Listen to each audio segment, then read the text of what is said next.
It's the third day of the Great Canadian Book Debate. We started with 5 titles, all with the power to carry us forward, and we've said goodbye to 2 so far. 3 books are still in the running. Which one will be the next to go? We'll find out today. I'm your host, Ali Hassan. This is Canada Reads.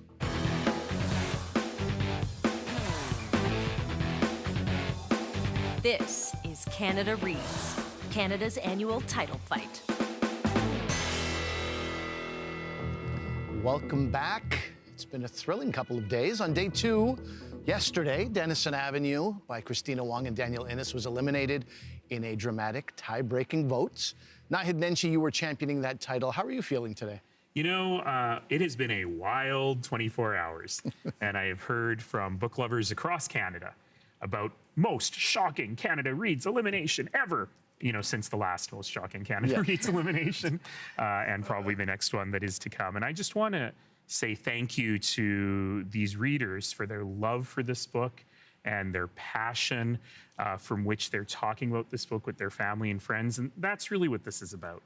And I've had the chance to speak with Daniel and Christina, and they would like me to just pass on their gratitude for this wonderful adventure they've been on, taking their little art project, if I can, about their neighborhood and bringing it to such a huge, wide audience.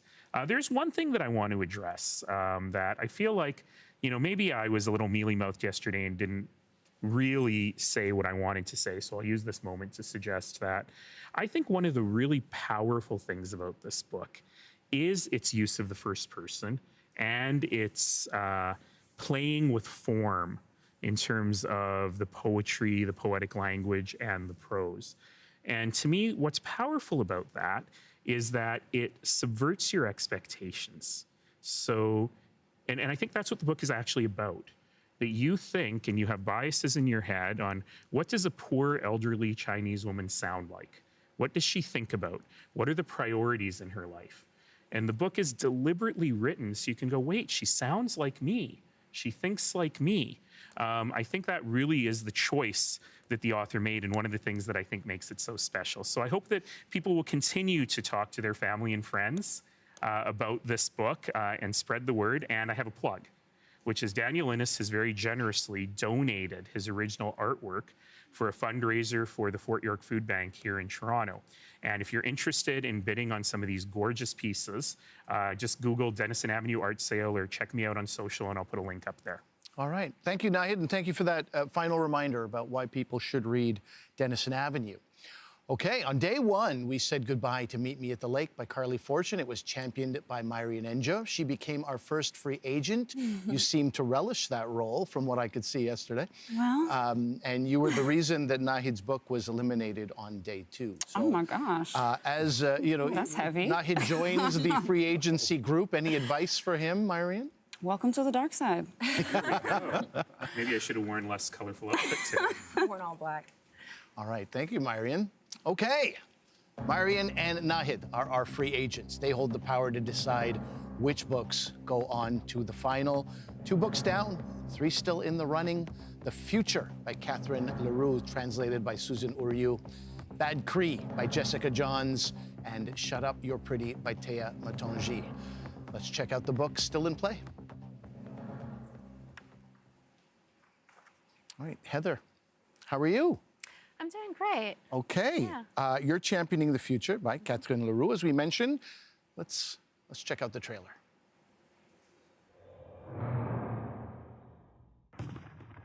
The French arrived in the 18th century, in what's now known as the city of Detroit. But what if they never left? In another time, another space, Detroit is now Faute des Trois. It once gleamed with greenery. It now whispers of darkness, drugs, and despair.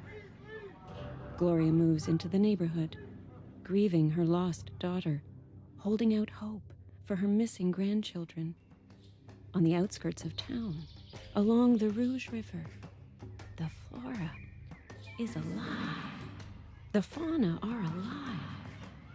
Here, children roam wild, run free. This is the future, where we dream of beauty, of community, Where green grows, hope springs anew. Where wild children's laughter echoes through the trees.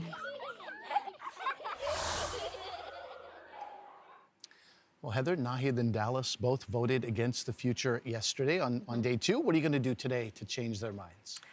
Well, I really want to talk about maybe aspects of the book that I haven't gotten to, like some of the voice, some of the magical realism, and I just need to enchant the two of them. Enchanting. Thank you, Heather. I love Disneyland. Dallas Sunius, feeling a little bit of a cooler breeze on your upper lip today. You've done away with your already iconic mustache. I gotta ask, was that written or was that you? That's me, buddy. That was gold. That's me. I only know you mustachioed. This is true. And I'm not a mustachioed dude. I did it for a party in like November. So I realized I don't feel like myself. I got to get back to it. Okay. All right. Oh, no, regrets. Yeah. You're championing Bad Cree by Jessica Johns. Here's the trailer.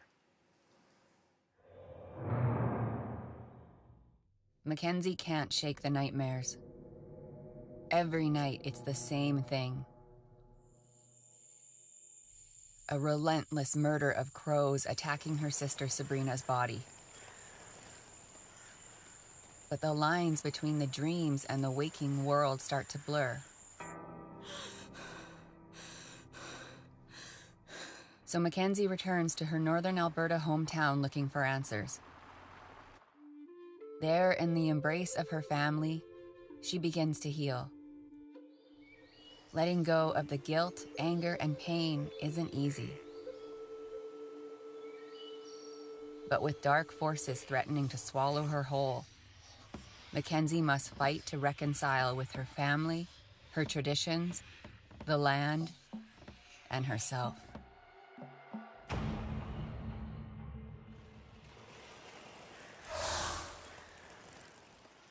So Dallas, Marion cast a vote against Bad Cree on day 2. What are you going to do today to make sure your book stays safe? I'm gonna, as you so eloquently pointed out, I haven't talked about the narrative in the book. I've been speaking about it overarching metaphorically. But I'll work to get into it today. And we spoke about this last night.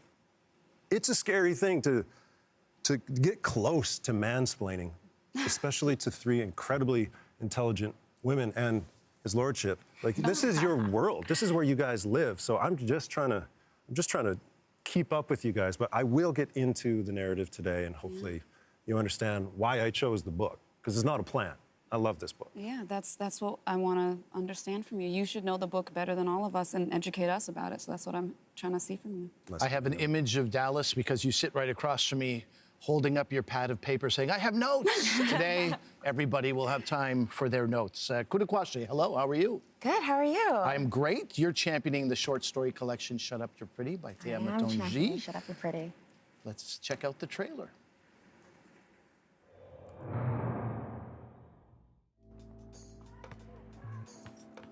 In Galloway, life can be tough, but Lowly is a survivor. Forced to grow up too fast, longing for a sense of security, a sense of self, she ventures out into the neighborhood and the world beyond its boundaries. But chaos and uncertainty follow her.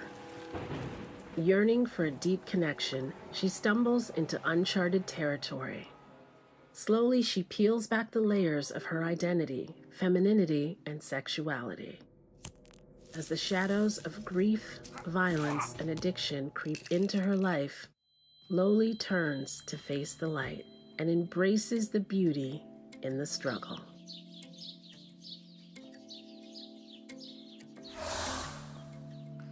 Kudakwashi, you're in an interesting position. No one has voted against Shut Up, You're Pretty. No one has yet. Yet? No. How do you keep it that way? I also last night was on social media, and I really like what I love about this is that we really get to connect with the readers and what people are seeing. And after seeing everything and hearing what Marion said yesterday about not everyone having a Kudakwashi, I am here to be Kudakwashi. I'm here to be everyone's Kudakwashi and guide everyone through the little speed bumps that I'm, interacting with. And I'm here to champion this book and just to convey my experience with it. And I think that's all I can do. And I look forward to doing it. Thank you, Kudakwashi. Well, there you have it. The three books remaining are The Future by Catherine Leroux, translated by Susan Uriu and chosen by Heather O'Neill, Bad Cree by Jessica Johns, selected by Dallas Sunias, and Shut Up You're Pretty by Tea Matonji, championed by Kudakwashe Rutendo. One of these books will be eliminated today, and two titles will go on to the final round. I'm Ali Hassan, and this is Canada Reads on CBC and SiriusXM. Get ready, panelists. It's time to debate.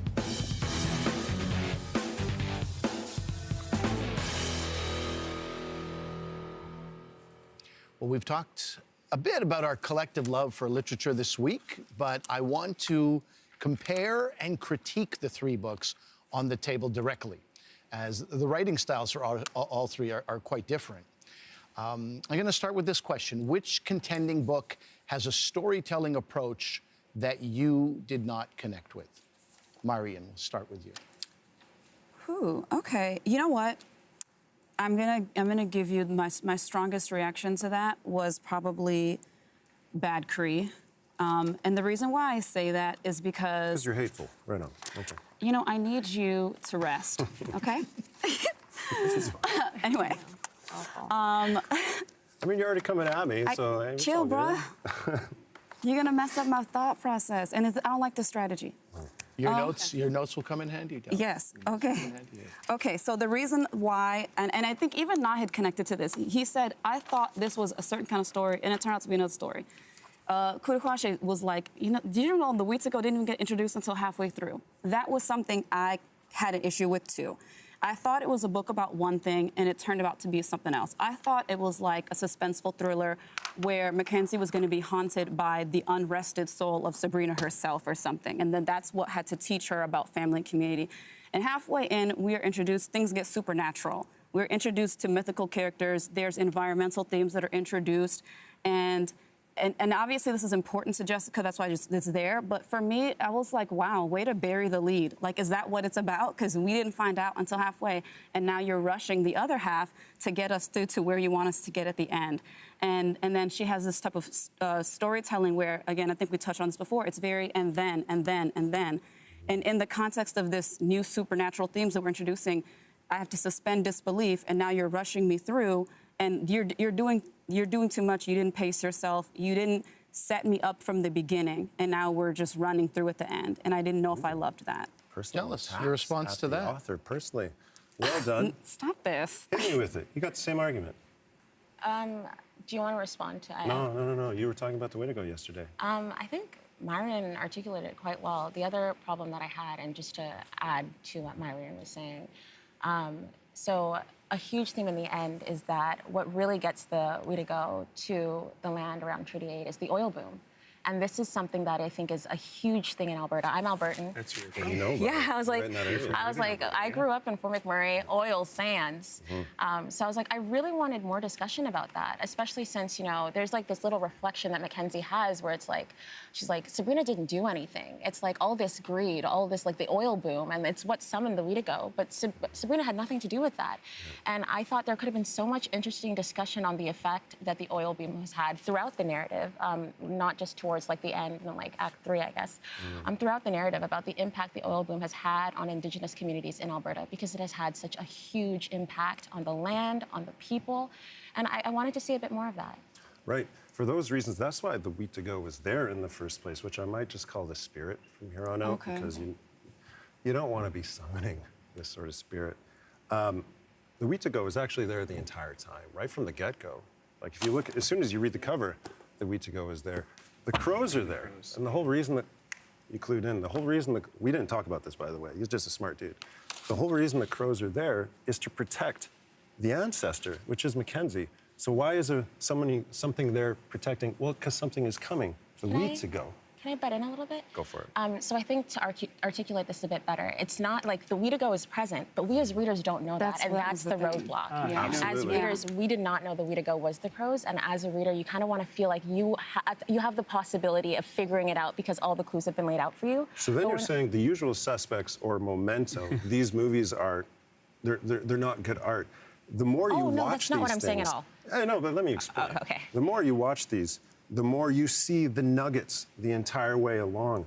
the more you pick up on, oh, that's what was happening. That's good art. When you revisit it, you see the story more and more. It's like a double agent, like some espionage type stuff. As soon as you know there's a double agent, oh, I know exactly what happened. Can you outline, like how, as a reader, would I see early on in the book that it was specifically the Weedico? That's the thing. Right. From the beginning, specifically. So it is a cultural thing, but again, you're going to learn that. Let me back up. You don't need to know that the Weedico is there at the start because we're looking at it through. We're looking at it through Mackenzie's. Nahid has been. Okay. Let me jump in on this because, Yeah. you know, for me, this is a genre question as well, because I'm not a horror guy. I don't think I've ever read a horror book. And so I approached this book with some trepidation, kind of the way I approached the romance with some trepidation.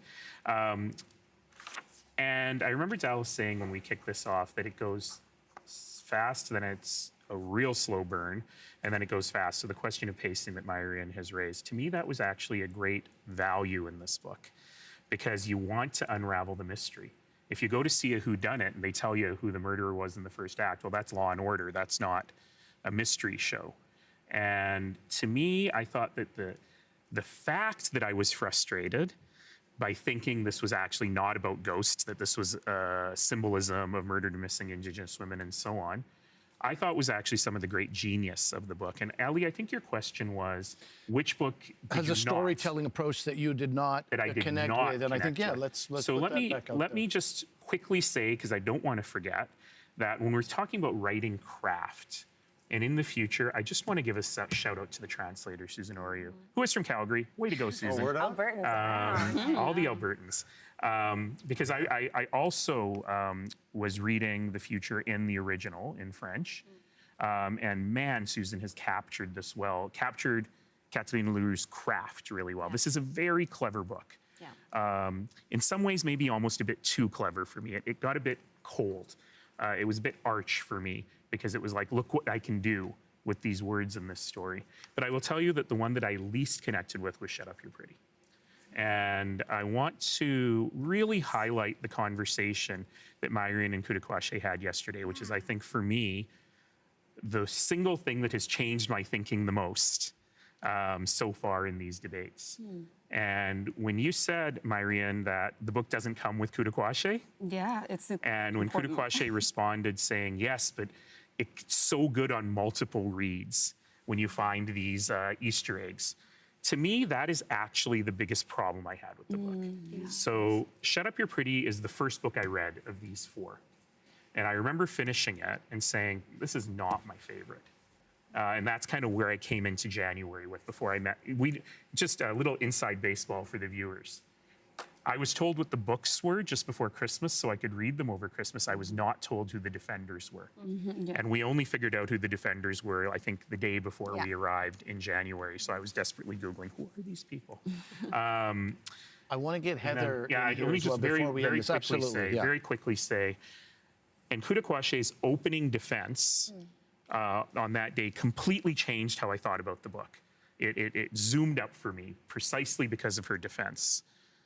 But now I'm thinking about this, and I'm going, if it's a book you have to read multiple times to get, or you need a brilliant person to guide you through the book, page by page, I think that's actually a problem with the writer's craft. Good question. Why don't you give a quick reaction to that? And I want to make sure Heather has something to say in this round as well before we... I think part of that is the beauty of literature, is that you will not instinctively get every good book that you read.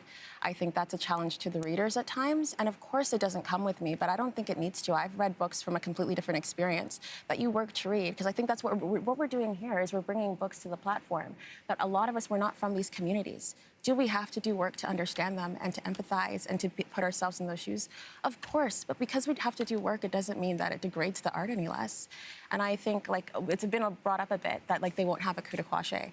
And the reason that we have programs like Canada Reads is so that, like, defenders can help share their experience and guide readers, but also In your just... defense, Gemini killed the book, like the audiobook, because that's how I experience it. I don't need a Kudakwache. All right, Heather, let me get you in here. I before guess we I'll wrap this round. respond to Nahid, who brought up The Future, and I do agree, the translator.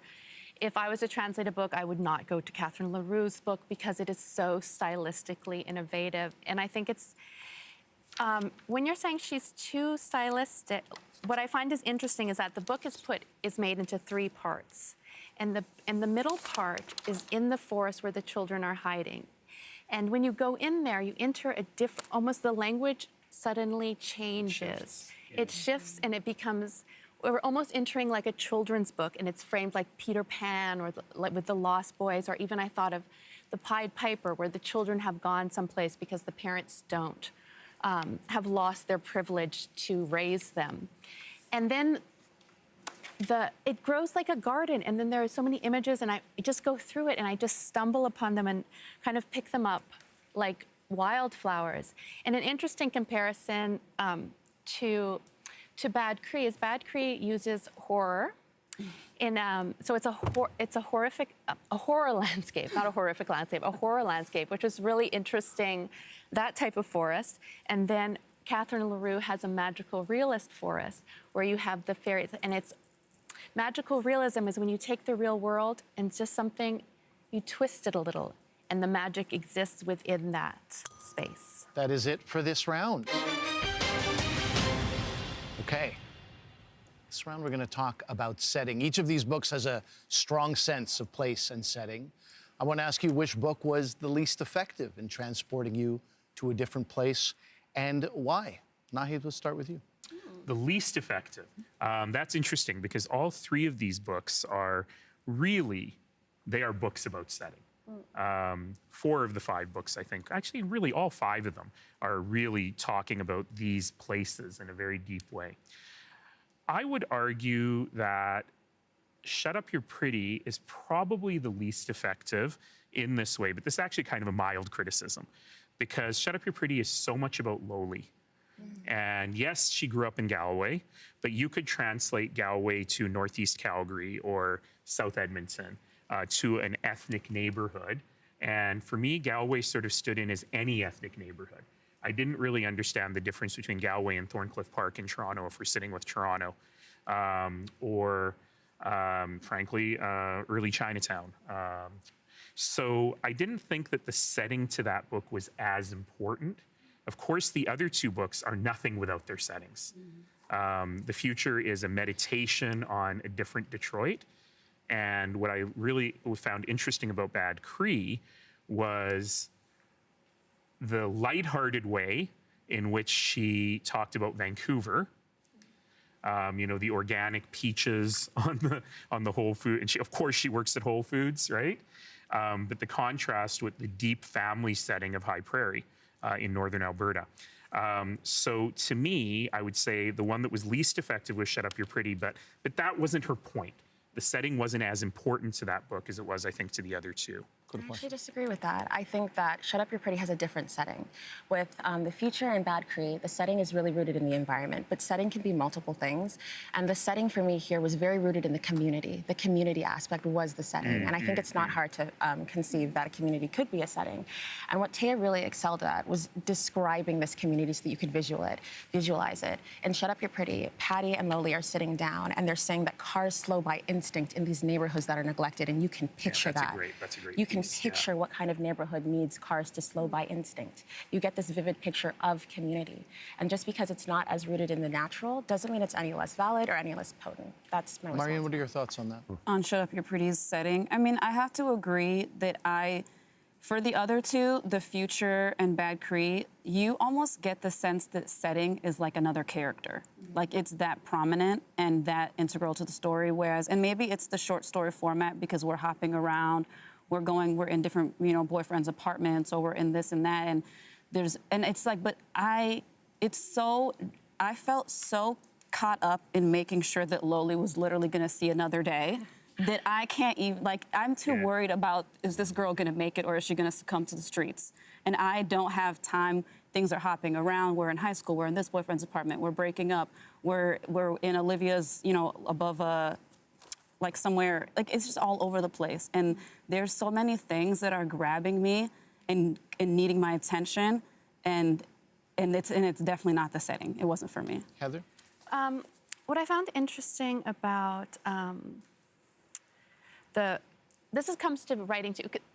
All 3 of the books deal with grief and ways that people are dealing with grief. And the way that Loli deals with grief is a lack of meaning, which happens to some people. And she is adrift. And then I found in a way, and it's interesting to say this and strange, but I'm just thinking it now. The writing in itself was a setting for me because I've read this book several times, and one of the things I love about writing is a musicality in the language. And I was like, there is a certain natural musicality in Taya's voice, and there was also something so recognizable. And then I was like, of course, she's from Congo. I'm hearing the whole journey her parents took, and I feel the French undercurrents in that movement. And it was almost like Loli didn't fit into the environment, and she was always at odds of it and then until she goes back home and sort of reclaims the home. So I think the setting as an immigrant story is not only what is present, but what is in the past where she came from. Dallas, let me bring you into this and put the question back to you, which was that, which book was least effective at transporting you to a different place in life? I'd have to say The Future. Never been to Fort Detroit, never been to Detroit. It doesn't exist. That's what I'm saying. And I've never been to Detroit either. You're missing out. You have, yeah, you're from there, right? That's cool. You have this,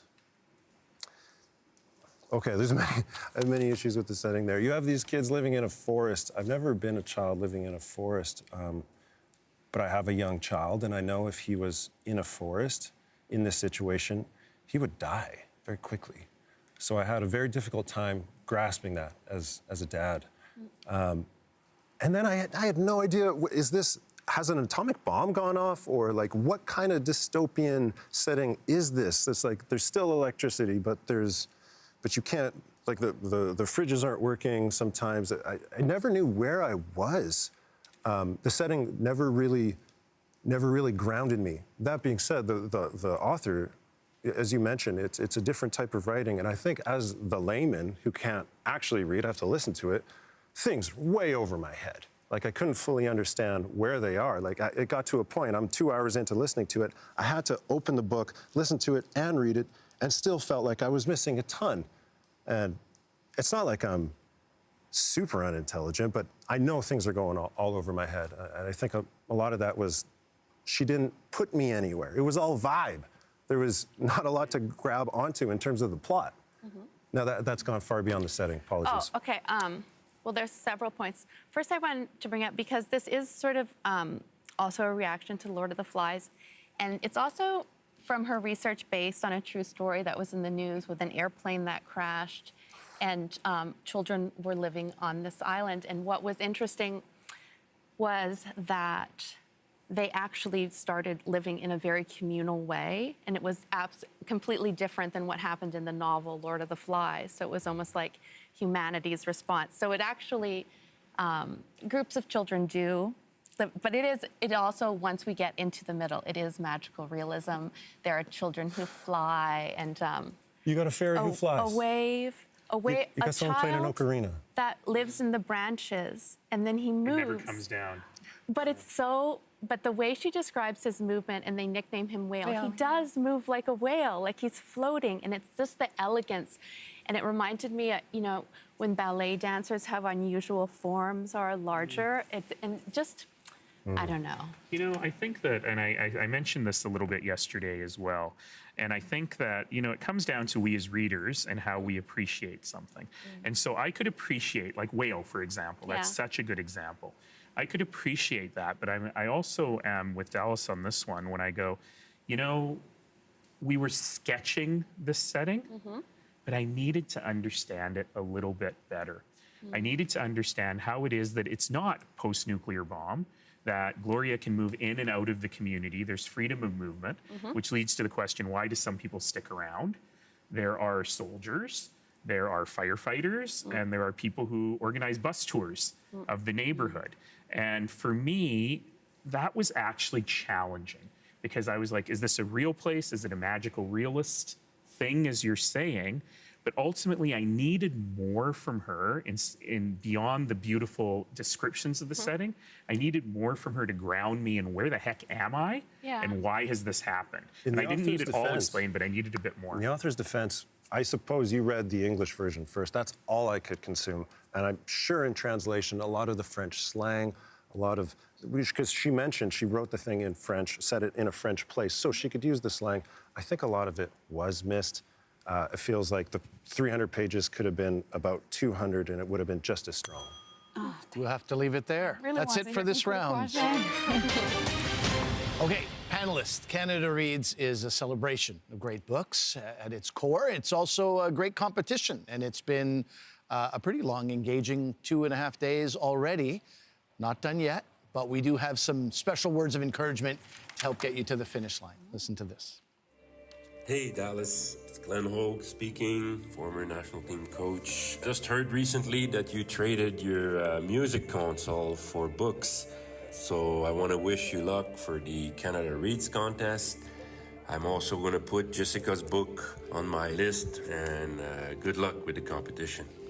Tanse, Dallas. It's your old pal, Tanis Peranto. I'm so excited that you are the person championing this book. You're gonna kill it. It's gonna be great. You're gonna make some aunties out there real proud. You got this, buddy. Let's do this. Heather, it's Dave Robertson. I am rooting for you. You're the X Factor. You're like wicked smart, super funny. You could probably get Canadians to read the instructions on a shampoo bottle, but don't take it from me. James, who do you think is going to win? Heather O'Neill. Hi, Heather O'Neill. This is John Lequier in Montreal, your biggest fan. You inspired me so much, Heather. You're such a brilliant writer, and I hear you making the case for Catherine LaRue's book, The Future.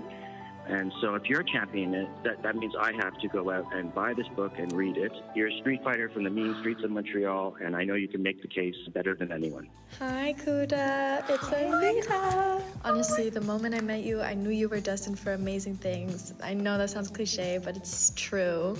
I'm so happy for you, and I'm so proud to be your friend. No matter how the debate turns out, I'll be cheering for you till the end. Kuda!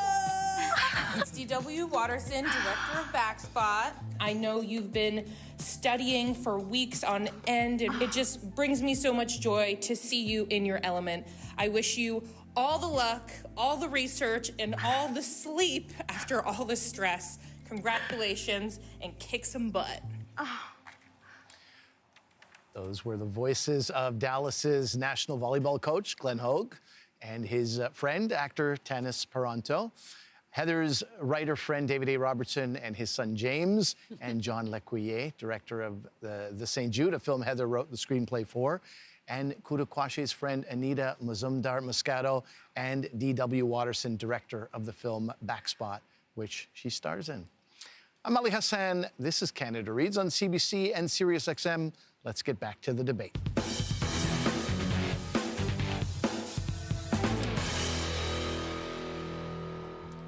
For this round, I want to talk about character. We have 2 novels and a short story collection on the table, but all 3 books feature a cast of compelling main and supporting characters. Which character from any of the 3 remaining books stayed with you the most, and why, is the question. Marian, let's start with you. I mean, that's a great question, because it's open, because I don't have to give a reason as to why that character stayed with me. But who stayed with me?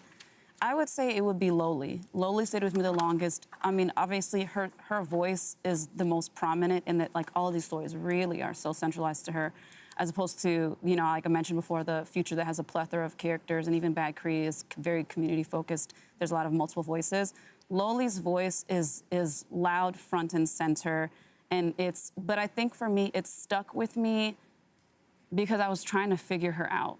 I was trying to, for me, I always look at a protagonist as the lighthouse for the reader. You know, you guide us through, it's your journey, we experience things from your eyes, and I struggled with her because I felt like we met her. She's obviously coming from difficult circumstances to begin with, and throughout the course of the book, we just watch whatever light she does have disappear from her eyes. Like, I was in distress. And so that it left me feeling really conflicted as a reader. That is why she stuck with me so much. Response to that? Good question. Yeah, Loli stuck. I'm gonna choose my own book, just also in response to this. But Loli stuck with me because her character experienced things that I've experienced verbatim. I think we don't often talk about it a lot, and that's what was so hard for me. When Loli was hearing things that were hard for her, like, I'm just not attracted to Black women, I've heard that my entire life. In this day, in this age, I haven't been able to truly feel beautiful because in every instance, my Blackness has come into conflict with that.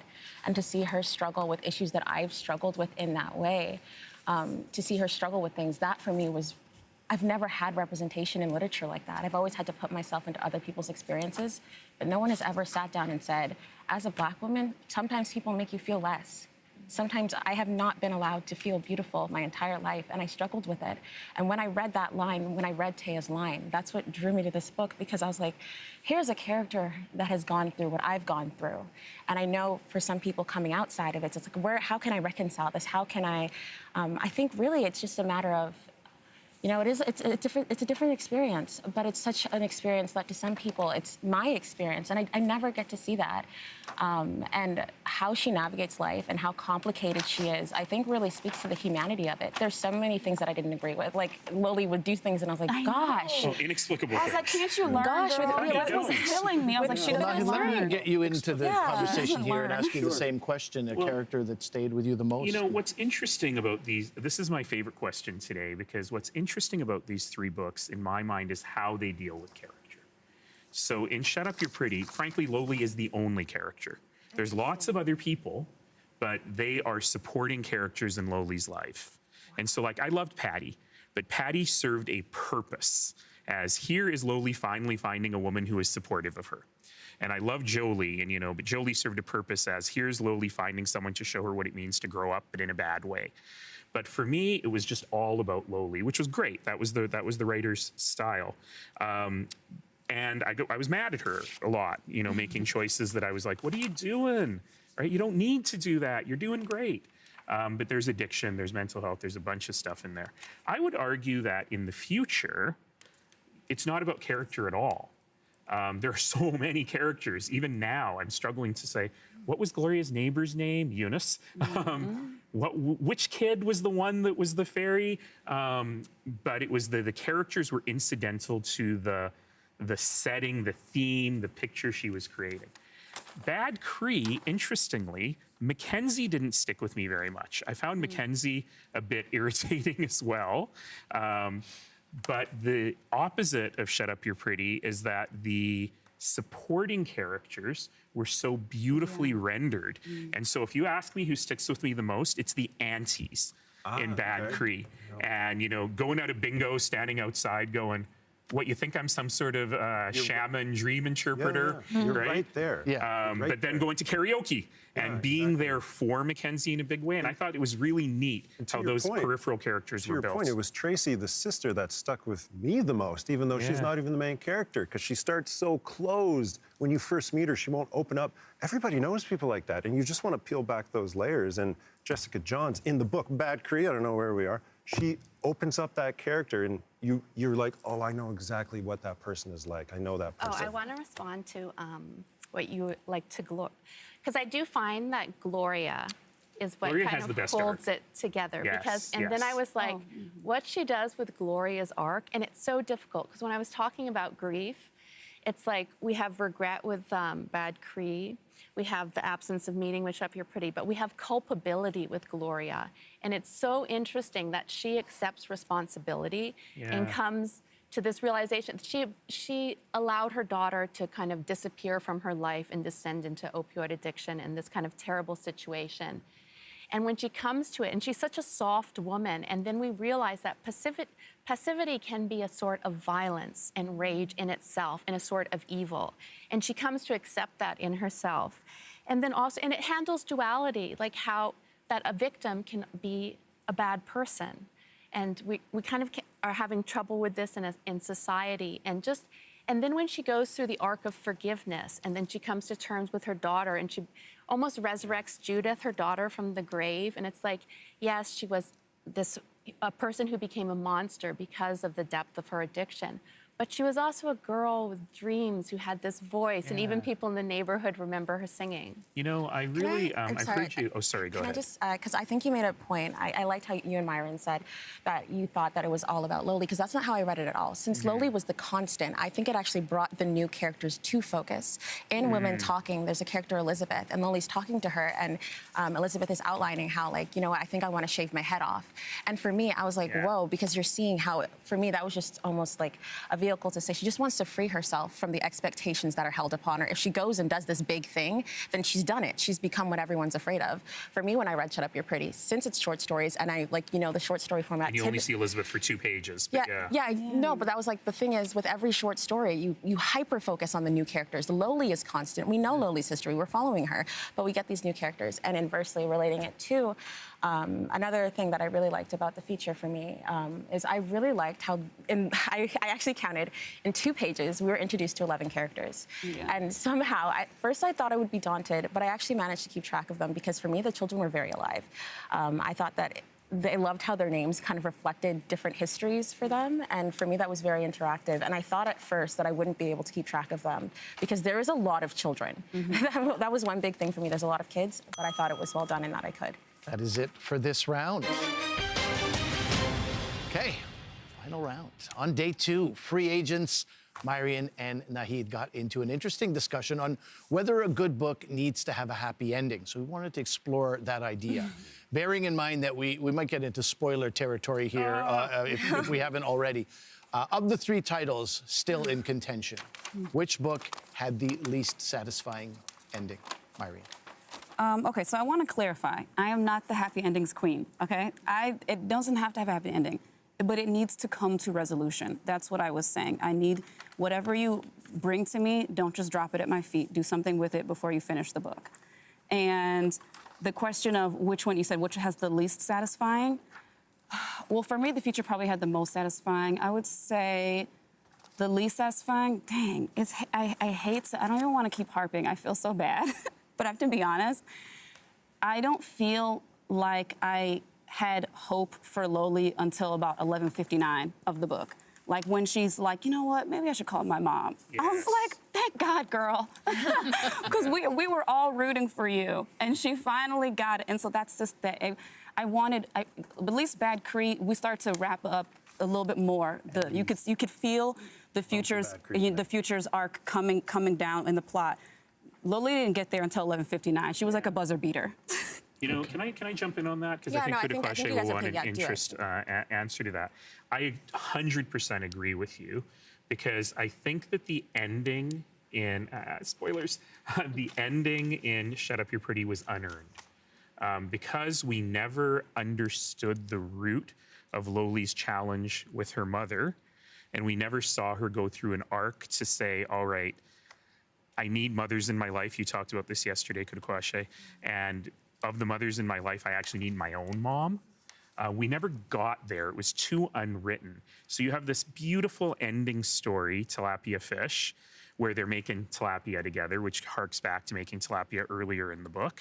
But we just sort of ended up there.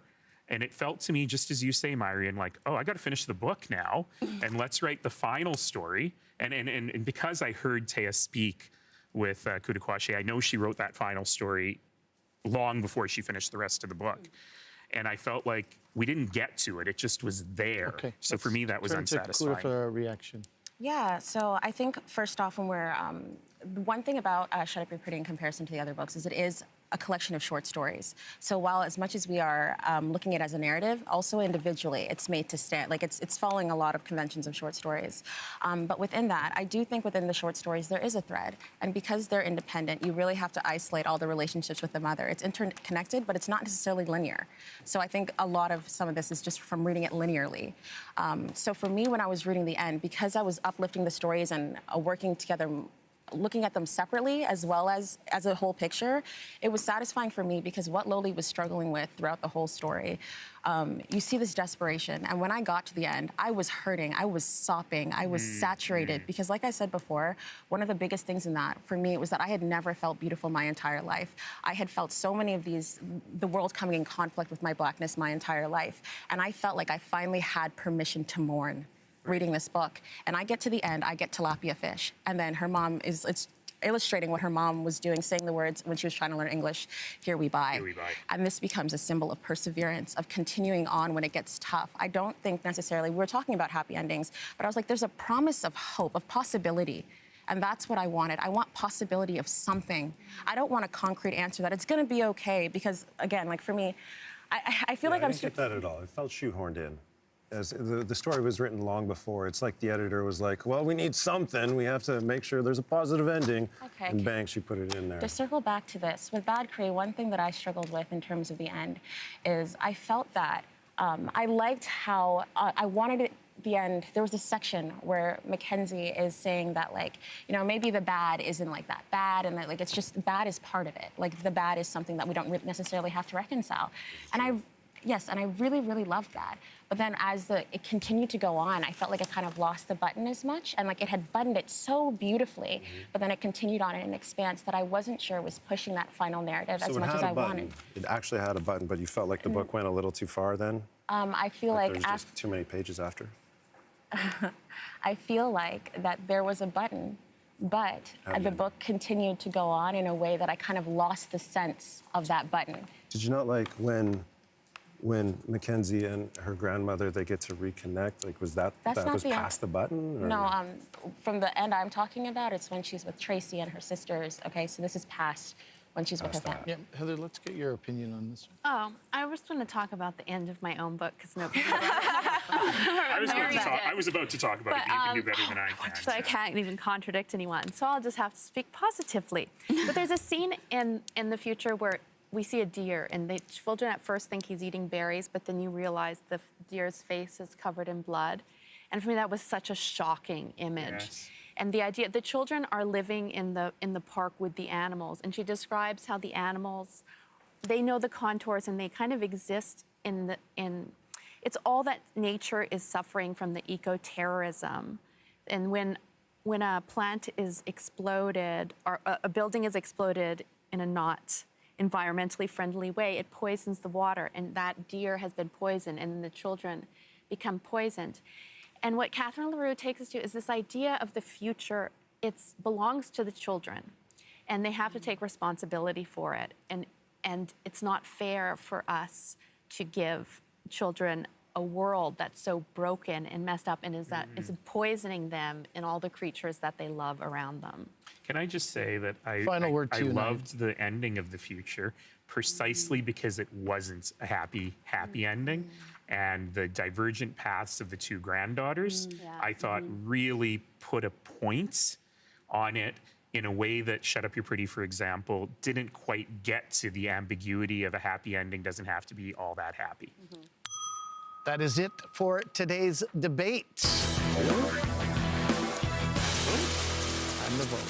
Jeez. Okay, panelists, you have your ballots in front of you. You've got to know these ballots quite well. Mark an X beside the book you want to eliminate from the competition. Once you've voted, Charlene from the Canada Reads team will take your ballot. A reminder that there are no secret ballots on Canada Reads. And a reminder that Meet Me at the Lake was eliminated on day 1. Denison Avenue was eliminated on day 2. A third title will join them in just a few moments. Will it be The Future by Catherine LaRue, translated by Susan Uriu? It's the title chosen by Heather O'Neill. Will it be Bad Cree by Jessica Johns? Dallas Sunias is supporting that novel. Or will it be Shut Up You're Pretty by Tea Motonji? This short story collection was selected by Kurukwashe Rutendo. Which two books are going to head into the grand finale tomorrow? That is the big question. I think the table is similar to how it often is. Some people have it in mind exactly how they're going to vote. I feel like Dallas across from me and Myrian almost across from me both took a little bit more time. It's hard. And and I think, Myrian, you were put in that position early on to make a decision that was difficult. So I don't want to find myself there again. you don't want to find yourself there again. There are no guarantees on Canada Reads. And of course, hopefully you don't. But I think the tension at this table is palpable, and with good reason. I have the ballots right here. Thank you, Charlene. Oh boy. Okay. Myrian Ninja, how did you vote? Oh, thank God. Okay. No shade, but I voted for Bad Cree. Yeah, I know. I know. Because you looked over my shoulder? One vote against Bad Cree. Nahid Menchi, how did you vote? I voted to eliminate the future. We have one vote against the future, one vote against Bad Cree. Kurukwashe Rotendo, how did you vote? I voted to eliminate Bad Cree. We have 2 votes against Bad Cree, 1 vote against the future. Dallas Sunias, how did you vote? I voted against the future. Okay. We have 2 votes against the future and 2 votes against Bad Cree. Heather O'Neill, how did you vote? Wait, what is it? 2 against the future, 2 against Bad Cree?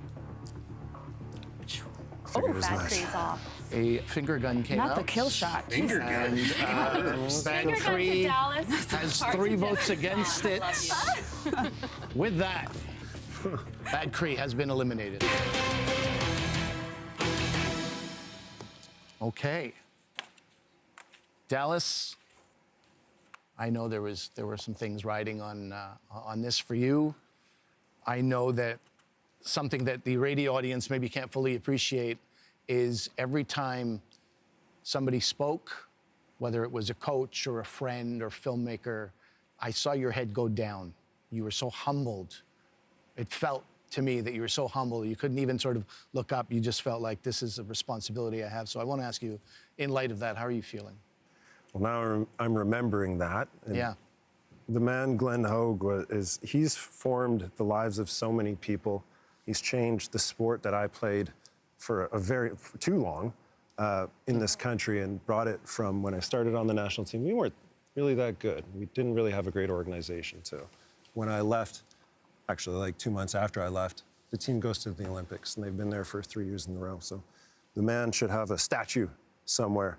I'm glad you gave me the gun and the heart to Jessica Jones, because that's exactly what it is. The book is undeniably good, but it's me. Like, I understand and the this person is not... who gave you the gun, by the way, I'll just let the radio audience know, it was Heather O'Neill. It was not I confess. Yeah. So it is me. It's not the book. For the radio audience, I mean, you've been listening to me blunder around for 3 days. It's not the book is brilliant. This is just, turns out, not my strength. You know, you got 2 people here who can read 800 words or 800 pages a day. I have to listen to stuff. Maybe I'm just making excuses for myself. Point is, Bad Cree, read it, everybody. I will say, Dallas, I don't think, and I've said this all week, I don't think anybody at this table can be faulted for not being passionate enough about the book that they were championing, or being unprepared, or being, not bringing their A game. I think you all did that. But the nature of this game is such that we debate and panelists are voted off. And so with that, we do say goodbye to Bad Cree. We're also saying goodbye to the folks who are listening on CBC Radio right now. If you're online or watching on television, we will have a few more minutes with you. I know there was still much to be said at the table. We'll have a few minutes for that. Things that maybe didn't come up today that you would have liked to have said, there will be some time there on TV and online. And then there were 2. The 2 remaining books are The Future by Catherine Leroux, translated by Susan Uriu, defended by Heather O'Neill, and Shut Up, You're Pretty, championed by Kurukwashe Rotendo, written by Tea Matonji. That's an eventful day 3. Tomorrow, we find out the one book all of Canada should read. Okay, that is a wrap on today's debate. Let us I feel like unwrap what went on. Yes. Dallas, I thought you were great. And also, one of the things that makes Canada Reads amazing is that they take people from all different walks of life because we want people to know that anybody can talk about books. And you did a wonderful job. Even people from Alberta, Look, right? Even I mean, if I three could feel people that from way, Alberta. I don't feel that way. Yeah, I wouldn't sell yourself short by any Yeah. means. By any means. And in fact, the fact that you read like you do, audiobooks are your preferred method. I mean, that is The truth for that so is many a reality. 100%. That is It's accessibility. Yeah. Books should be I do too. accessible. I read all these by audiobook. What I want to say for viewers at home is if anybody has a child with dyslexia, because my daughter had dyslexia, introduce them to audiobooks because the chances are their capacity to listen to audiobooks is well above, it moves so much faster than their ability to read on the page. So if you don't give them audiobooks, you're not giving them books they really need for their intellectual level, and it's just a gift. And we didn't have it when we were young. Even with my daughter, I would just read her book after book because I didn't want her to miss out on the love of literature. And in dyslexic kids, they just shove them into a box and tell them they're not doing it right. So if you have a child with any of these disabilities, introduce them to audiobooks. Can I say one thing about Bad Cree? Yes. Which is that a friend of mine who is a voracious, like coup de Quache style reader, sent me a note and she said, "This will surprise you to know, but I hate it when people say things like artistic prose or interesting character development or theme," because she's like, "I just want to read a book for the story." And for me, one of the many things I really loved about Bad Cree is that although it's serious, it's also funny. It's also brilliantly written. And if you want a book that, for someone like me who's trying to get back into reading, this is just, and I'm not demeaning it. I think it's brilliant for this reason. It takes you through really difficult themes in a way that you can really feel like you're there. Like the scene in the karaoke bar was probably one of my favorite parts of the whole thing. And I think Jessica Johns is great. And one of the really interesting things is 3 of these are debut novels. Meet Me at the Lake is a second novel. Catherine LaRue is like an accomplished writer, but I think this is only her 3rd book, maybe her 4th. And so we're seeing some real new and interesting talent coming forward, and there's a lot we're going to hear from Jessica Johns. Dallas, you held up the book to the screen and you said, "Read this book." But I know you do have a relationship with the author as well that's formed over the last few months. Is there something you'd like to say to Jessica Johns in this moment? I mean, I'll probably talk to her later, but I'm sorry, Jessica. I told you I'm going to do the best I can. Like, she had the worst deal out of all these authors that she was probably, my show's on Canada Reads. Wait, it's a guy who can't read defending the book, Entirely about women? Yeah, exactly, right? But the At the end of the day, book spoke to me. All these books are fantastic, and so many are bestsellers. I'm sure Jessica Johns is aware how fantastic this book is. We're between a rock and a hard place. These are fantastic books. We're making hard decisions and making these critiques, but they're all fantastic. This is fantastic Canadian literature. Now that the show's over. And Jessica Johns has a fantastic crossover appeal, which for like all sorts of, sometimes something's in a genre, but it's like, this is definitely crossover. I love that about it because I think that's how I felt. I had the same sentiment that Nahid had. Is again, this is a book about all of Canada should read this, and this is a compliment when I say Bad Cree is so accessible. Like that is a strength of the book. Yeah, we have our critiques and we can get down to the minutia of it, but it's such an accessible book, and that's a great thing. You know what's happening right now? Jessica's watching this, and she's saying to the people she's watching it with, "Why didn't Dallas say all of that?" No. Yeah, let me highlight. No, she is, though. I want to jump in with one thing, which is, for me, this process has been so interesting because I came in with my opinions on all these books, and listening to all of you talk about these books has really shifted my thinking. And for Dallas, for you, I had the advantage of doing this event with you in Calgary with Jessica Johns recently. But for you, I will tell you something, and I'm not just blowing smoke here, is my challenge with the book is that I didn't think the first time I read it that it addressed the big Indigenous themes.